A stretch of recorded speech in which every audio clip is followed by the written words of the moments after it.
Sama seperti kita di tempat acara, coba perhatikan di dapur. Ada yang kupas bawang, ada yang kulit lombok, ada yang tumis bumbu. Sambil ada juga blender bumbu dapur. Sambil kupas kulit blender orang bernama baik.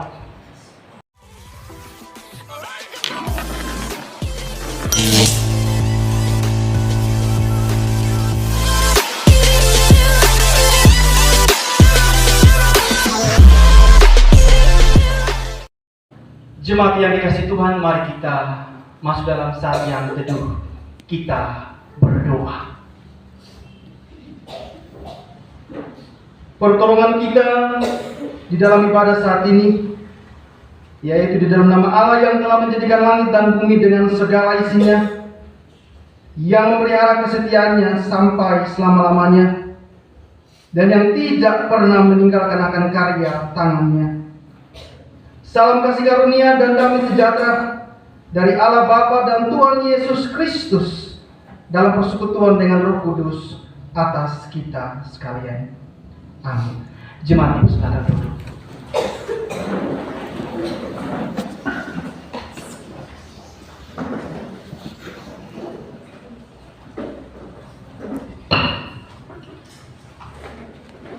Mari kita membuka satu bagian firman Tuhan yang menjadi nats pembimbing dari 1 Korintus 1 ayatnya yang ke-22, 23 sampai 24. 1 Korintus 1 ayatnya yang ke-23 hingga ayatnya yang ke-24.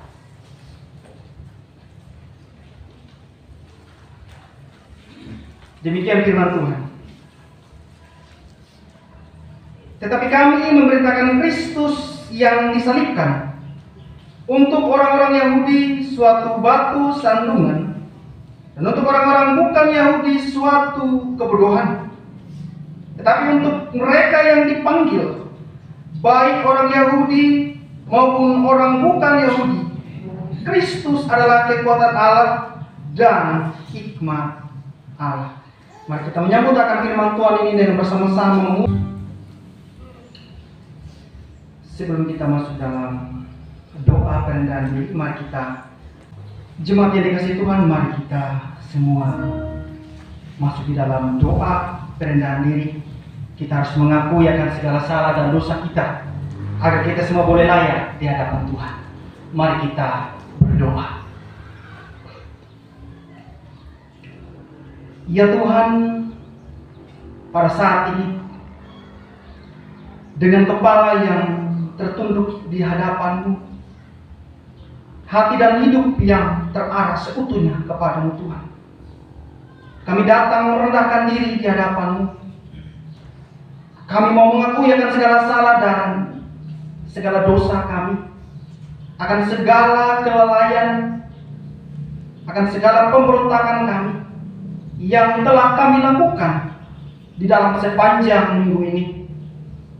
Sesungguhnya kami bukanlah manusia yang sempurna Tuhan, dan tidak ada seorang pun dari antara kami yang layak untuk datang di hadapan hadirat-Mu jika tidak mengakui akan segala salah dan dosa. Karena Tuhan tidak pernah berkompromi dengan dosa, tetapi setiap saat, setiap waktu kami lebih cenderung untuk masuk di dalam dosa, bahkan menikmati dosa itu, dan kami enggan untuk bertobat kepada-Mu.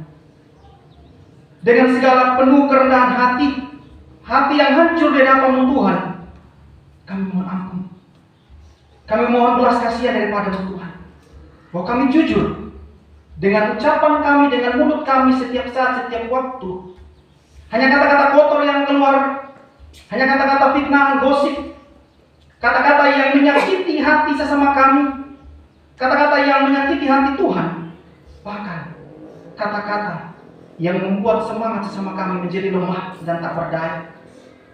Terkadang kami lebih suka melihat sesama kami menderita. Kami senang melihat sesama kami menderita, ya Tuhan. Tetapi kami merasa menderita ketika melihat sesama kami berbahagia. Kami sombong, kami angkuh, kami tinggi hati di hadapan-Mu. Bahkan kami congkak Kami memandang sesama kami seperti sampah yang tidak layak dikasihani, yang tidak layak dihormati dan dicintai. Kami egois. Kami hanya mau mementingkan kehidupan kami sendiri. Kami hanya mau diperhatikan, tetapi kami tidak mau memperhatikan sesama kami. Maka dengan sikap kami Tuhan, kami lebih suka melakukan hal-hal yang berbau kekerasan, hal-hal yang melukai sesama kami, hal-hal yang mempermalukan Tuhan, bahkan mempermalukan Kristen di dalam seluruh keberadaan kami. Ya Tuhan, kami tidak layak, kami tidak pantas datang ke hadapan hadirat-Mu.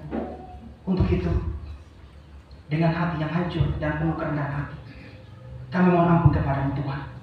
Terimalah kami, suci dan kuduskanlah kami, serta layakkanlah kami bagi-Mu. Sertai kami Tuhan. Dalam nama anak-Mu Tuhan Yesus Kristus kami telah berdoa. Amin. Jemaat yang dikasihi Tuhan, jika demikian doa kerendahan diri kita di hadapan Tuhan, maka ada satu berita anugerah atau berita pengampunan dosa bagi kita sekalian.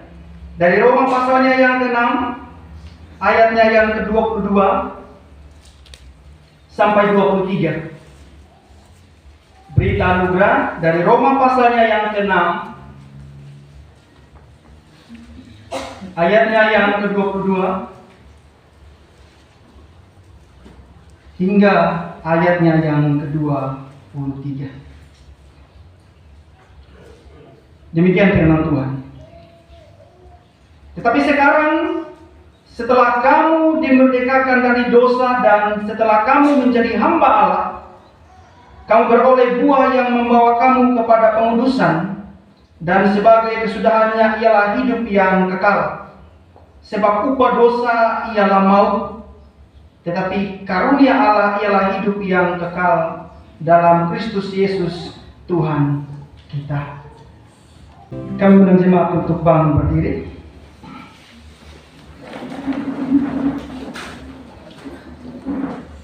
Mari kita membuka kitab Efesus pasalnya yang kedua, ayatnya yang ke-11 hingga ayatnya yang ke-22, yang menjadi petunjuk hidup baru. Efesus 2 ayat 11 hingga ayatnya yang ke-22.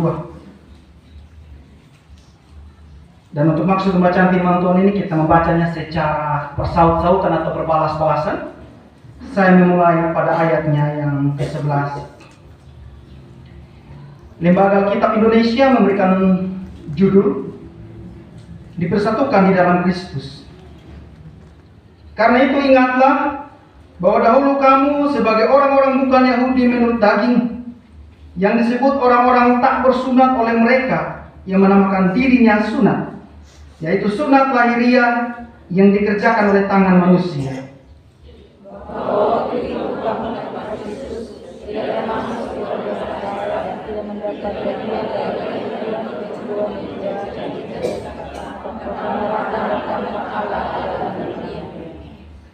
Tetapi sekarang di dalam Kristus Yesus kamu yang dahulu jauh sudah menjadi dekat oleh darah Kristus.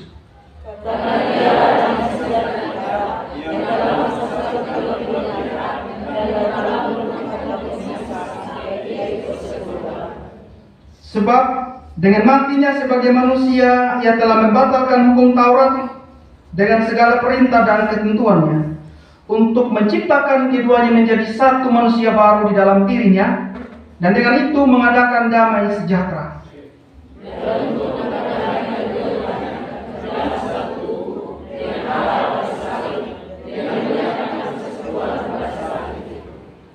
Ia datang dan memberitakan damai sejahtera kepada kamu yang jauh, dan damai sejahtera kepada mereka yang dekat.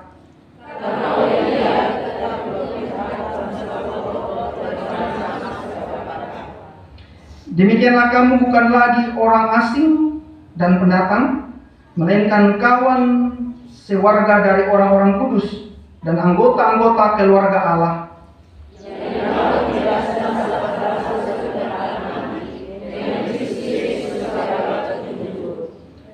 Di dalam Dia tumbuh seluruh bangunan rapi tersusun menjadi bait Allah yang kudus dan di dalam Tuhan.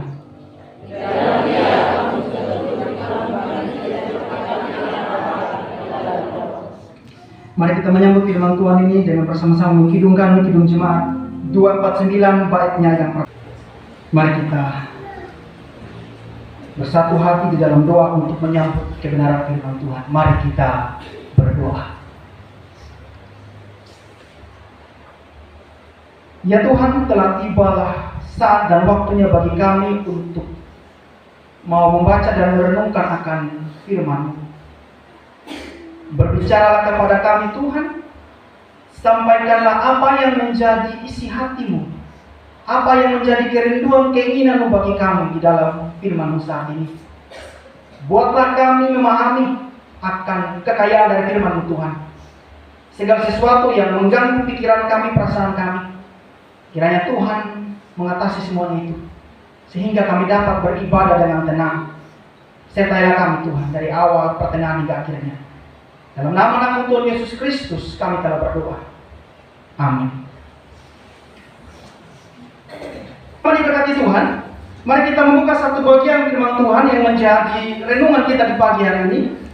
Dari 1 Petrus 2 ayat pertama sampai ayatnya yang ke-10.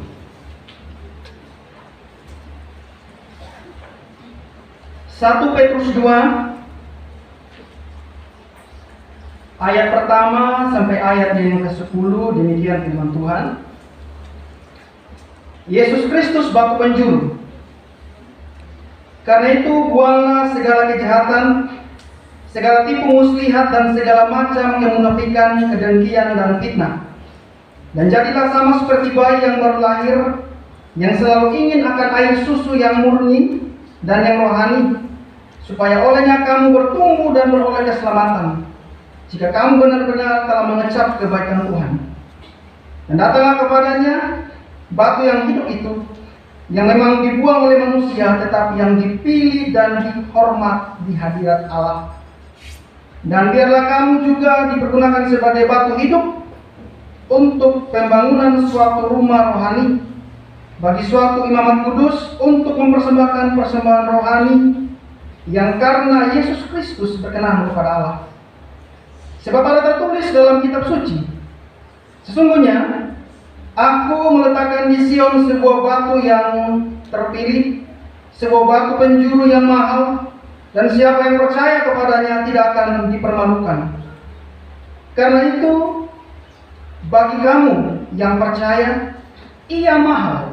Tetapi bagi mereka yang tidak percaya, batu yang telah dibuang oleh tukang-tukang bangunan telah menjadi batu penjuru, juga telah menjadi batu sentuhan dan suatu batu sandungan.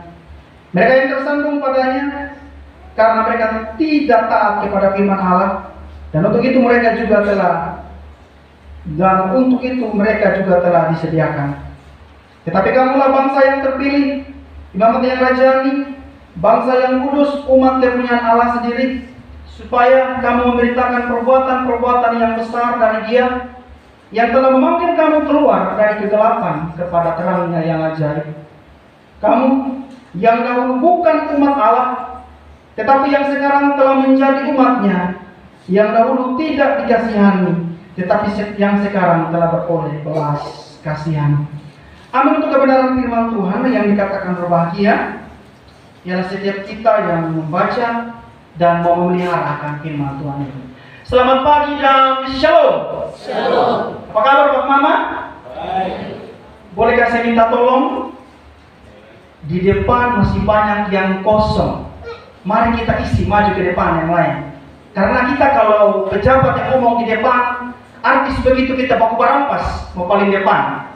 Tapi ini kenapa firman Tuhan semua orang tidak mau duduk di depan? Mungkin yang di belakang bisa maju ke depan, kemudian sepeda isi di depan begini Pak Mama.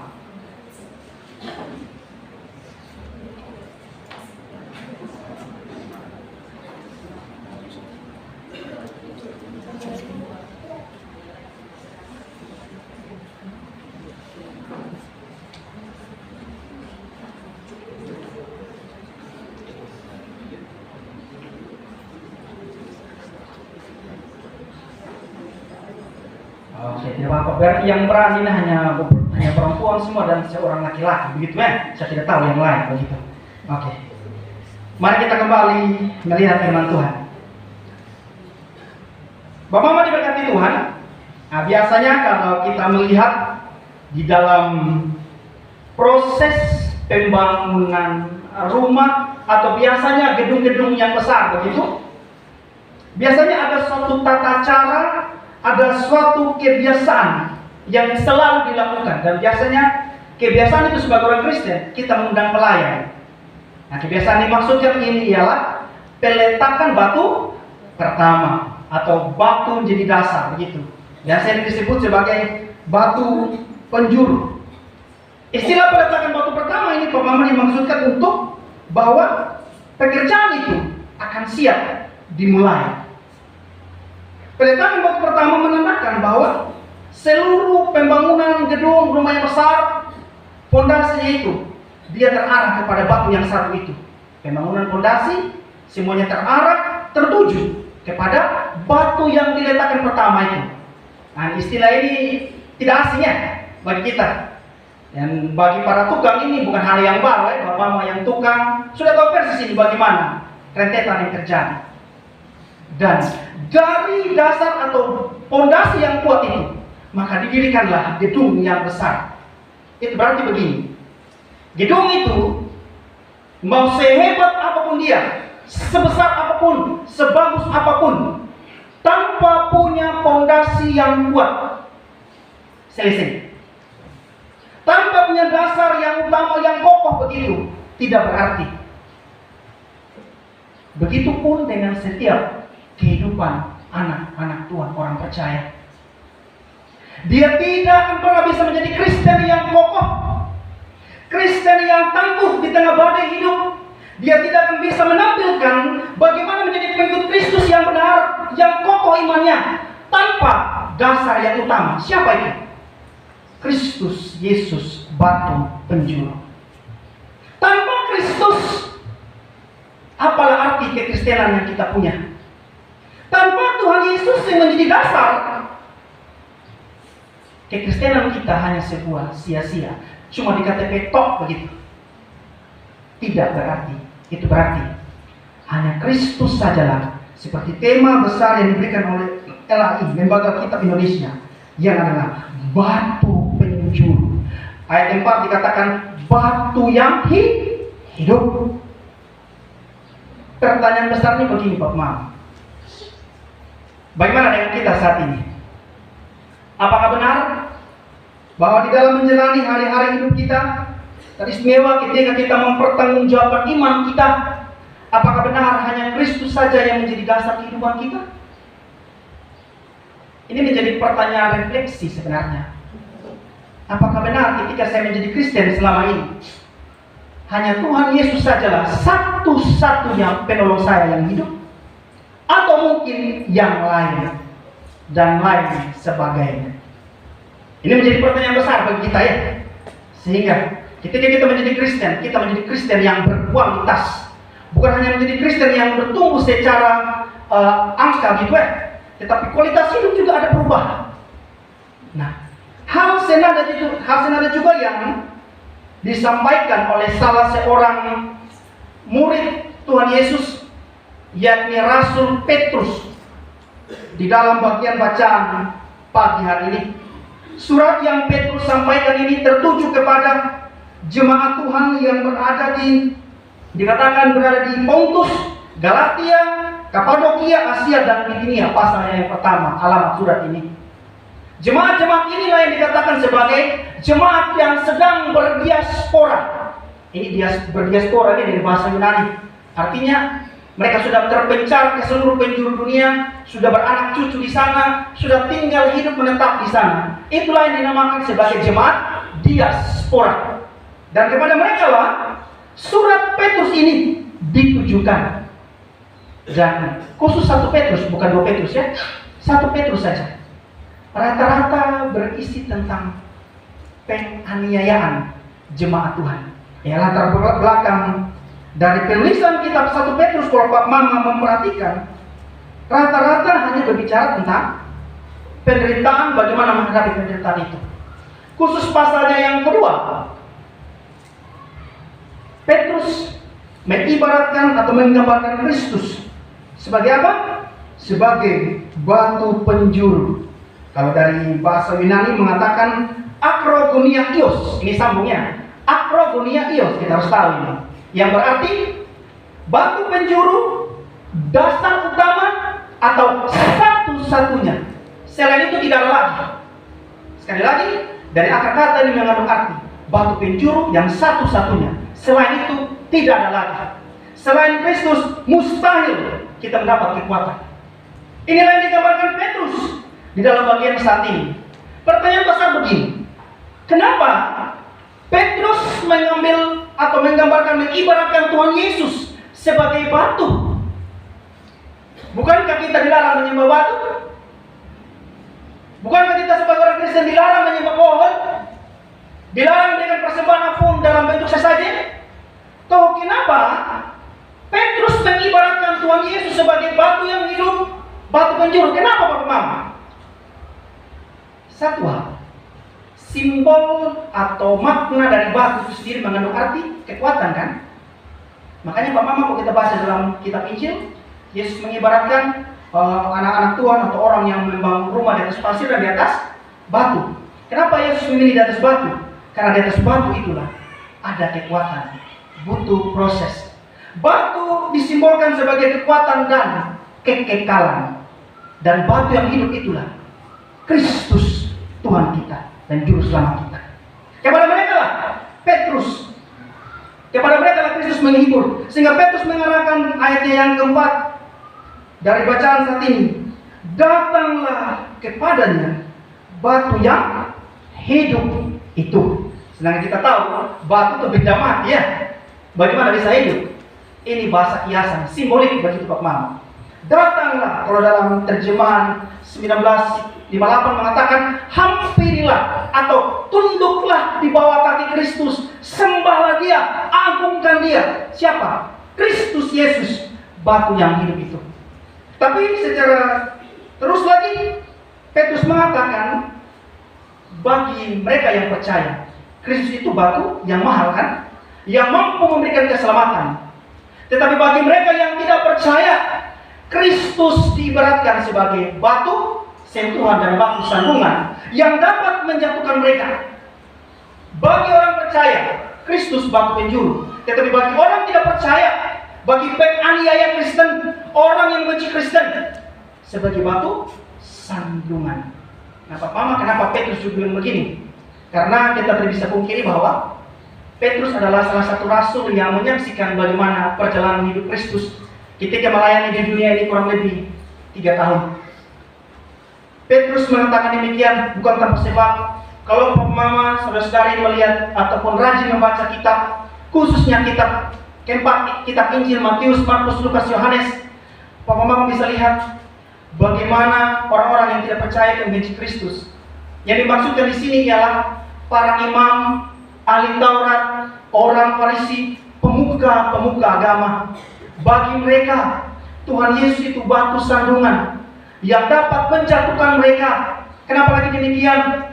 Karena kehadiran Kristus di tengah-tengah orang Yahudi, kehadiran Kristus di dunia ini, dan dengan segala pengajaran kebenaran yang Yesus sampaikan, membuat mereka merasa rugi. Hilang pamor, pengikutnya mulai berkurang, ketenarannya mulai berkurang, pamornya sebagai hamba Allah mulai jatuh. Karena pada konteks itu, seseorang dikatakan sebagai hamba Tuhan, para imam memiliki standar atau posisi yang tinggi. Tapi sekarang bahaya kalau kita sebagai hamba Tuhan curi kemuliaan nama Tuhan. Kita melayani Tuhan karena mau cari prestis, itu bahaya. Kalau kita sebagai hamba Tuhan, pelayan Tuhan, siapapun kita yang hendak mencuri kemuliaan Tuhan Yesus, bertobat. Kita ini bukan siapa-siapa, kita cuma alat kok. Tuhan yang pilih kita, yang utus kita, berarti tanggung jawab kita sebagai pelayan memuliakan Tuhan. Jangan curi. Tapi bagi para imam, ahli Taurat dan lain sebagainya, Kristus itu batu sandungan yang menjatuhkan mereka. Rugi kan? Kalau Yesus sampaikan yang benar, sedangkan mereka sampaikan yang munafik. Hal-hal yang tidak benar untuk mencari keuntungan, cari uang, cari pamor. Tetapi Kristus memberitakan hal yang benar. Kristus tidak gila hormat, tapi mereka gila hormat. Bagi mereka, Kristus batu sandungan yang dapat menjatuhkan mereka. Dan khusus bacaan saat ini, konteks bacaan saat ini, bukan hanya zaman pada waktu Yesus hidup, bahkan ketika Yesus sudah mati.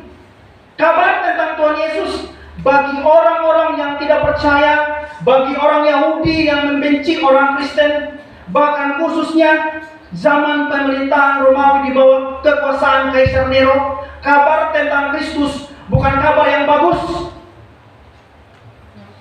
Kabar tentang Kristus sebuah sandungan. Jangan sampaikan Kristus. Tidak boleh. Kalau sekarang ya konteks kita sumber ya. Siapa melarang kita untuk beribadah? Semua punya aturan main kan? Tidak ada yang melarang kita kan?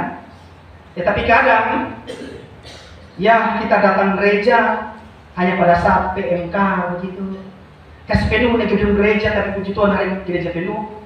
Kasih penuh gedung gereja bahkan sampai di luar pasang tenda pada saat hari-hari raya gereja.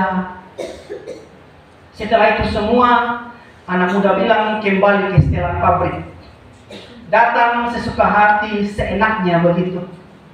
Datang karena hanya ada maunya begitu. Atau mungkin saja ya, mungkin ini masih mungkin pemuda-pemudi. Biasanya kenapa kita pernah alami dulu waktu masih muda SMA, SMP, datang ke gereja karena ayang yang suruh begitu ya. Jadi ayang, contoh saya dari Sumba Barat, karena ayang di Sumba Timur sudah datang ke gereja di Sumba Timur. Sangkanya di Sumba Barat tidak ada gereja begitu.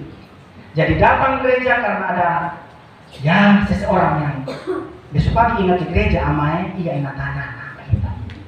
Tidak punya kesadaran diri, tidak punya pemaknaan apa itu ibadah. Jadi ibadah sesuka hati. Kalau di zaman para rasul khusus bacaan saat ini, siapa yang beribadah kepada Kristus dan tidak menyembah kaisar sebagai dewa, itu berarti apa? Nyawa jadi taruhan. Ngeri ya? Hanya karena persoalan mempertahankan imannya saja, orang-orang Kristen jemaat mula-mula hidup di bawah penderitaan, penganiayaan, dibenci, dikucilkan, diusir, tidak dianggap, bahkan mati. Salah seorang yang kita lihat juga penulis kitab 1 Petrus ini, menurut sejarah gereja, tradisi gerejawi, dia mati dengan cara disalib terbalik. Karena dia sadar, dia rasa dia tidak layak mati seperti Kristus disalibkan kepala di atas, tapi bagi dia di bawah. Kenapa itu? Karena mempertahankan imannya, karena menyampaikan Yesus batu penjuru itu. Karena persoalan iman, mereka sungguh-sungguh di hadapan Tuhan, sehingga ayat yang keempat sekali lagi saya katakan, Petrus bilang, datanglah kepada batu yang hidup itu. Kenapa? Sebab di dalam dia satu hal penting, keselamatanmu menjadi pasti. Di dalam Kristus ada ketenangan yang sejati. Di dalam Kristus batu penjuru yang hidup itu ada kedamaian, ada sukacita, ada hal-hal yang menyenangkan yang sejati, bukan seperti yang ditawarkan dunia ini. Itu berarti ketika kita mengikut Kristus, kita juga siap ikut salib. Jangan hanya bilang, saya mau ikut Yesus, tapi tidak mau pikul salib. Omong kosong itu. Tapi konteks bacaan saat ini, ikut Kristus berarti apa? Secara totalitas meneladani sikap Kristus. Apa yang dia perbuat, bahkan di dalam penderitaannya. Dituntut untuk apa? Kita harus tetap setia dan taat. Sekalipun kita menderita, karena iman kita. Ya, tapi kadang-kadang jangan cari penderitaan yang kita buat sendiri ya. Sudah tahu ini racun depan mata, contoh ini racun, kita minum dalam nama Yesus. Sekarang baru bilang Tuhan yang salah. Padahal kita yang dipakai otak kadang-kadang. Sudah tahu racun, minum lagi. Baru bilang dalam nama Yesus saya minum. Sekarang masuk rumah sakit. Itu salah sendiri. Itu namanya bawa diri dalam pencobaan sendiri begitu. Bawa diri dalam penderitaan. Tetapi bersyukurlah kita. Ketika kita menderita, ketika kita bergumul bahkan air mata jatuh karena iman kita. Puji Tuhan, haleluya. Itulah yang dimaksudkan Kristus. Batu penjuru, artinya apa? Bersandar penuh hanya kepada dia. Pusat kehidupan kita, pikiran, perkataan, perbuatan, semuanya hanya terarah kepada dia. Yesus Kristus yang layak dipuji serta dipermuliakan. Dialah Kristus, dasar hidup kita yang satu-satunya, tidak boleh dulu. pertanyaan besarnya kembali lagi seperti di awal, waktu pembukaan tadi itu. Apakah benar hanya Tuhan Yesus saja yang jadi dasar hidup kita? Bagaimana Pak Mama di dalam rumah tangga kita? Saudara-saudariku di dalam pekerjaan kita, dalam pelayanan kita, pemuda-pemudi, apakah benar hanya Tuhan Yesus yang menjadi dasar hidup kita? Ini pertanyaan yang perlu jawaban yang jujur. Apakah benar hanya Tuhan Yesus? Atau jangan sampai di gereja saja kita bilang, betul Pak Vikaris, Tuhan Yesus punya sandaran hidup, dasar hidup saya cuma Tuhan Yesus. Tapi keluar gereja, lain yang dibuat. Karena ada masalah hidup, karena mau kaya, mau dapat jabatan, mulai sudah pegang obat, pegang jimat, begituan. Pergi ke dukun cari keselamatan ini dan itu. Itu berarti Pak Mama kita semua sedang bentrok dengan firman Tuhan. Di gereja kita bilang Kristus dasar hidup, tapi di luar gereja ada yang lain lagi. Itu berarti apa? Kita semua sedang memungkiri iman kita. Kita sedang menjadi pengkhianat. Kita tidak setia lagi kepada Kristus. Kalau memang benar Kristus satu-satunya sandaran hidup kita, bergantung penuh kepada Kristus. Jangan hanya karena perkara harta duniawi, jangan karena perkara urusan perut, makan, minum, jangan hanya perkara cari jabatan, kita memungkiri iman sandaran hidup kita kepada Kristus. Jangan kita terjebak dengan lagu yang apa sih? Cinta beda keyakinan, satukan perbedaan. Kenapa takut? Kan saya bisa dengar kalau di rumah jemaat kalau buka pakai speaker kuat sampai tinggi jalan begitu, speaker mungkin 10 lapis, 10 susu begitu. Sampai mungkin bisa karaoke ya. Cinta beda keyakinan, satukan perbedaan. Omong kosong itu. Kalau di rumah jago karaoke, kalau di gereja tidak berani. Baru nyanyi cinta beda keyakinan, satukan perbedaan. Perbedaan seperti apa yang mau disatukan? Pak mau satukan menyandingkan Kristus dengan Tuhan yang lain? Tidak mau kan? Karena kita bilang apa? Dialah Tuhan di atas segala Tuhan, Raja di atas segala Raja. Jadi apa yang disatukan, apa yang mau dipersamakan? Tidak ada. Tapi sekarang orang selalu gampang ini. Itu lagu itu, siapa penyanyi itu ya? Vicky Salamar atau siapa saya tidak tahu. Kadang-kadang pas dengar pemuda-pemudi menyanyi, atau mungkin bikin dia punya video jedang-jeduk, bikin TikTok story apa begitu. Foto dengan ayam baru, ya pakai itu lagu, dia punya soundtrack, dia punya background begitu kan. Cinta beda keyakinan. Hati-hati jangan tersesat ya. Jangan karena perkara dia ganteng, dia cantik, pindah iman. Jangan. Harga mati Kristus. Jangan karena perkara dia kaya, dia punya jabatan tinggi, kita gadekan kita punya iman. Maaf, sorry. Jangan itu. Kenapa? Kristus, Matius pasal 4 sudah tolak semuanya itu. Ketika iblis bilang, sembah aku berikan semuanya. Kristus tolak. Kristus bilang sembahlah Tuhan yang layak dipuji disembah.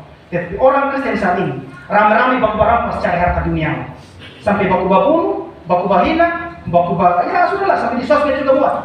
Di gereja rohani, di sosmed itu beda-beda begitu. Hati-hati ya. Bukan berarti ketika saya bilang begini Papa Mama, bukan berarti sampai rumah Papa menjual semua Papa punya harta, bagi-bagi semua. Tidak begitu. Tapi satu hal perlu kita imani. Kristus ketika dia menjadi sandaran hidup kita, menjadi batu sandaran hidup kita yang hidup, itu berarti secara totalitas kita belajar taat di bawah kaki Tuhan Yesus. Penting Papa Mama. Mungkin kita juga bertanya begini, bagaimana caranya atau tipe orang yang bergantung kepada Tuhan Yesus? Bagaimana tipe orang yang menjadikan Kristus sebagai batu penjuru, sebagai dasar satu-satunya dalam hidupnya? Mungkin kita bertanya begitu ya. Ada dua hal penting. Yang pertama, tipe orang yang mengandalkan Kristus ataupun menjadikan Kristus sebagai batu penjuru, batu yang hidup itu. Pertama, dia tidak hanya banyak berbicara tentang Tuhan, tetapi juga banyak berbicara dengan Tuhan. Sekali lagi, yang pertama, dia tidak hanya banyak berbicara tentang Tuhan, tetapi juga banyak berbicara dengan Tuhan. Kenapa demikian? Dan bagaimana caranya berbicara dengan Tuhan? Saat teduh begitu, baca firman Tuhan, berdoa, beribadah, bahkan di dalam setiap situasi kondisi, bangun komunikasi dengan Tuhan. Itu yang dikatakan namanya berbicara dengan Tuhan. Bukan hanya banyak berbicara tentang Tuhan, tapi banyak berbicara juga dengan Tuhan. Harus seimbang begitu. Kenapa demikian lagi Pak Mam? Kalau boleh jujur, termasuk saya juga, banyak sarjana teologi saat ini, banyak orang yang dikatakan hamba-hamba Tuhan. Mereka gampang sekali berbicara tentang Tuhan, lihai menyampaikan apa itu teologi. Teologi itu dari dua kata Yunani, theos artinya Tuhan, logi atau logos artinya firman atau wejangan atau hikmat. Jadi teologi berarti ilmu yang mempelajari tentang Tuhan. Bagus sekali dia menyampaikan siapa itu Tuhan. Lihai, mahir dia mencapai, cakap sekali. Bahkan kadang dia lebih hebat dari profesor teologi begitu. Tetapi satu hal yang menjadi celakanya apa? Dia selalu lupa berbicara dengan Tuhan. Dia selalu lupa membangun relasi komunikasi dengan Tuhan. Karena baginya tidak penting saya bicara dengan Tuhan, cukup saya berbicara tentang Tuhan. Itu berkata hati-hati. Kalau ada di antara kita sebagai pelayan ataupun bapak ibu jemaat, tolong berubah itu sikap hidup kita seperti itu. Jika kita banyak berbicara tentang Tuhan, harus timbang juga banyak berbicara dengan Tuhan. Kenapa demikian lagi? Orang yang banyak berbicara dengan Tuhan, ketika mengalami masalah hidup, dia tetap kuat. Dia tetap terhibur meskipun badai datang. Orang yang tidak hanya banyak berbicara tentang Tuhan, tapi juga berbicara dengan Tuhan, ketika ada masalah hidup, dia tidak lari di luar. Dia tidak bergantung dengan dia punya saudara yang pejabat, dengan dia punya uang, dengan dia punya harta, bahkan dengan dirinya, dengan kepintarannya. Orang yang berbicara dengan Tuhan ketika ada masalah hidup berat apapun, dia tenang. Apa dia lakukan? Berlutut, berdoa di hadapan Tuhan. Dengan bahasa sederhana, Tuhan tolong saya, kasih saya hikmat. Saya tidak bisa Tuhan, saya lemah. Orang yang banyak berbicara dengan Tuhan, ada sikap kerendahan hati di situ. Tidak sombong, tetapi tetap rendah hati meskipun dia sarjana, meskipun dia seorang pendeta vikaris. Ketika dia banyak berbicara dengan Tuhan, dia hanya mau melakukan segala sesuatu untuk menyenangkan hati Tuhan. Dia tidak peduli apa kata orang. Dia tidak peduli orang bilang, so rohani, so suci kau. Artinya bagi dia sedang berusaha menyenangkan hati Tuhan. Kenapa? Karena dia banyak berbicara dengan Tuhan. Tuhan buka hikmatnya, Tuhan kasih tahu apa yang menjadi keinginan Tuhan. Sehingga ketika dia berjalan, dia menjadi orang yang diberkati Tuhan. Orang yang tidak pernah berbicara dengan Tuhan, ketika ada masalah hidup, gampang jatuh kan? Gampang goyah kan? Gampang terpengaruh kan? Orang kalau tidak pernah berbicara dengan Tuhan, mulai melampiaskan dengan mabuk. Terserah istri anak tidak makan persetan, yang penting malam saya pelayan teman. Ya pernah terjadi buat mama waktu saya pelayanan masih di Karya. Saya tidak tahu ya, kok ada orang Kristen ketika berjumpa dengan saya, dia jauh berteriak, Pak Vikaris kita perjamuan duluan. Sembarang sekali ya. Saya antara mabuk. Saya bukan berarti saya perlu dihormati, saya tidak kira hormat. Jangan seperti itu. Kita perjamuan duluan, hati-hati ya. Seperti itu, kenapa? Tidak pernah berbicara dengan Tuhan, tidak pernah berdoa, tidak pernah baca Alkitab, ibadah sejak datang sesuka hati. Mau bicara dengan Tuhan bagaimana? Jadi lampiaskan segala kemarahan, emosi dengan mabuk, sampai berkelahi, bahkan sampai judi. Persetan anak istri tidak makan, mati sudah. Saya punya anak tidak sekolah persetan, yang penting saya senang. Kenapa? Karena tidak pernah membangun komunikasi dengan Tuhan. Coba belajar bangun komunikasi dengan Tuhan. Bangun relasi dengan Tuhan setiap saat, setiap waktu. Di situ papa mama kita semua mendapatkan jalan keluar atas persoalan hidup kita. Jangan gampang dibodohi dengan dunia ini. Jelas ya? Orang yang tidak pernah berbicara dengan Tuhan, gampang terbawa arus, gampang terbawa suasana. Perhatikan baik-baik. Ketika hubungan atau relasi komunikasi kita baik dengan Tuhan, maka hubungan kita dengan sesama juga pasti baik. Orang yang hubungannya dengan sesama tidak baik, tidak mau mengampuni, karena tidak ada beres hubungannya dengan Tuhan. Itu perlu pertanyaan besar. Jadi jelas yang pertama ya, jangan hanya banyak berbicara tentang Tuhan. Jangan hanya banyak menyampaikan segala hal tentang Tuhan, itu boleh. Tapi juga diimbangi dengan berbicara dengan Tuhan. Itu bagian yang pertama. Yang kedua, sebagai penutup, bagaimana tipe atau cara orang Kristen yang menjadikan Kristus sebagai batu penjuru? Yang kedua, antara ucapan dan tindakannya harus seimbang, tidak boleh miring kiri kanan, tetapi harus satu arah, harus seimbang. Jangan hanya perkataan saja yang rohani, tapi kelakuan roh halus begitu.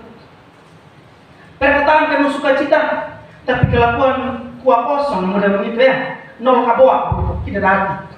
Atau contohnya, ketika saya sebagai vigaris di atas mimbar ini, saya berbicara tentang Tuhan Allah, saya berbicara tentang firman Allah, tetapi ketika saya turun mimbar, yang saya buat sebagai vigaris Bruri Amos Melaka hanya suka mengungkit-ungkit orang lain punya keburukan, padahal saya ini seorang pelayan. Saya sebagai pelayan kalau model begini, bahaya. Bahaya kita sebagai pelayan tukang bagosip ya. Ingat, kita dipilih, kita diutus untuk menyampaikan kebenaran firman Tuhan. Jangan hanya menjadi pelayan siapapun kita kuat gosip.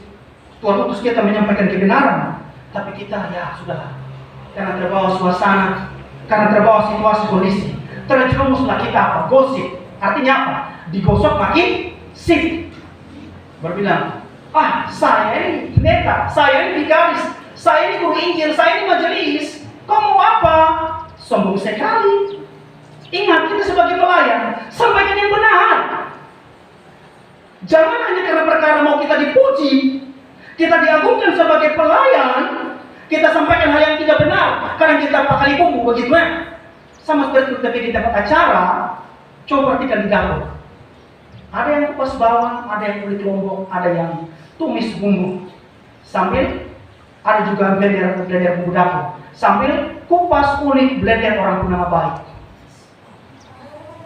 Ini yang diungkit orang bernama baik, kadang-kadang dengan orang yang tidak seiman. Seperti itu. Dan bukan berarti ketika di dapur Pak Maman atau ketemu saya jangan diam-diam cerita saja, tapi jangan gosip. Seperti itu orang Kristen. Sembari kupas tumis kulit blender bumbu dapur, diimbangi dengan kupas kulit blender orang rumah tangga, orang punya suami, orang punya istri, orang punya anak, orang punya pekerjaan. Baru kode kalau biasa orang gosip begini. Kau sini dulu. Kau sudah tahukah belum? Kau tahu tadi? Itu kode tipe orang kau gosip. Kau sudah tahu belum? Kau sudah tahu kok? Kalau ini pelayan bertobat ya. Kau belum tahu kan? Kalau bapak-bapak ada kok. Nah seperti itu. Kalau mama, kau sudah tahu. Kau tahu nah? Ini tipe macam orang melebihi CCTV ya. CCTV di Jepang, Amerika kalah jauh. Tapi CCTV di Sumba lebih hebat begitu. Lebih tahu orang punya keburukan, sedangkan dia punya keburukan ditutup begitu. Gampang menciptakan kekurangan orang lain, kebusukan orang lain, masa lalu yang busuk, dia gampang ukir, dia gampang kasih tahu. Sedangkan dia punya kebusukan, dia bungkus rapi. Orang lain punya kebaikan, dia tutup. Dia punya kebaikan, dia ceritakan. Kau tahu, saya sudah bikin ini untuk gereja, saya sudah bikin ini untuk pemerintah. Ini yang gaya tuh. Dia baik, tidak apa-apa deh. Kalau anak muda bilang begini, dulu nggak ada lu nggak rame, sekarang nggak ada lu nama lu digosipin. Nah seperti itu ya. Jadi kalau kita sebagai pelayan begitu, ataupun sebagai jemaat lah, kalau bikin begitu bertobat, jangan kita suka omong orang punya kekurangan, suka omong orang punya rumah tangga, orang punya laki, orang punya istri semua. Kita punya kehidupan rumah tangga saja yang ditampil mata Tuhan. Kita punya kebusukan, kita sendiri busuk sebenarnya. Apa kita menghakimi orang lain? Adakah manusia yang sempurna? Adakah keluarga yang sempurna tanpa cacat celah? Ada Pak Mama? Saya mau tanya, ada? Apa dia? Ada? Tidak ada. Kenapa kita suka menggosip? Kalau begitu bertobat. Jangan hanya di ucapan saja bilang aku mengasihi kau Yesus, tapi seimbangnya antara ucapan dan perbuatan. Jangan hanya di dalam gereja saja bilang aku percaya kepada Allah, Bapa yang Maha Kuasa, keluar dari gereja, tidak percaya lagi sama Tuhan Allah. Bahkan setengah hati, tidak sungguh-sungguh hati mempercayakan hidup ini kepada Tuhan, tapi masih ragu. Jangan hanya di dalam gereja saja bilang, aku mengasihi Engkau Yesus, tapi keluar gereja, tidak mengasihi Tuhan Allah, tidak mengasihi sesama. Menyimpan dendam orang lain, suka mengungkit keburukan orang lain, tidak mau mengampuni, suka menghakimi, tidak mau mengasihi. Itu yang terjadi saat ini Pak Mama. Banyak model Kristen seperti ini. Di gereja dibilang dia mengasihi sesama, keluar gereja tersetan dengan kau dulu. Kau saja ini begini, kau sini saya. Ini aneh, ini konyol Pak Mama ya. Pak Mama, kita bisa lihat Tuhan atau tidak? Tidak bisa kan? Makanya begini, lucu saja kalau saya dan kita semua bilang saya mengasihi Tuhan yang tidak, kita semua lihat begitu. Tapi dengan sesama yang bisa kita lihat, kita taruh dendam, taruh benci. Sedangkan firman Tuhan bilang apa? Kasih kepada Allah dan kasih kepada manusia. Seimbang dong. Jangan munafik seperti kata Rasul Petrus bilang. Jangan munafik, jangan simpan dosa, jangan ungkit kesalahan orang lain. Harus seimbang antara perbuatan, perkataan dan perbuatan. Sehingga jelas ya, dua bagian ini, yakni tidak banyak berbicara tentang Tuhan, tetapi juga banyak berbicara dengan Tuhan. Dan kedua, antara ucapan dan tindakan harus sejalan. Sebab Kristus adalah batu penjuru. Kristus adalah dasar hidup kita yang selalu menyembuhkan iman percaya, yang memberi pengharapan. Sebab di dalam Kristuslah ada penghiburan yang sejati. Dan bagi Dia Tuhan kita Yesus Kristus yang layak dipuji serta dipermuliakan. Soli Deo Gloria, segala kemuliaan hanya bagi Tuhan. Mari kita bersatu hati dalam doa syukur dan sabar. Kita berdoa.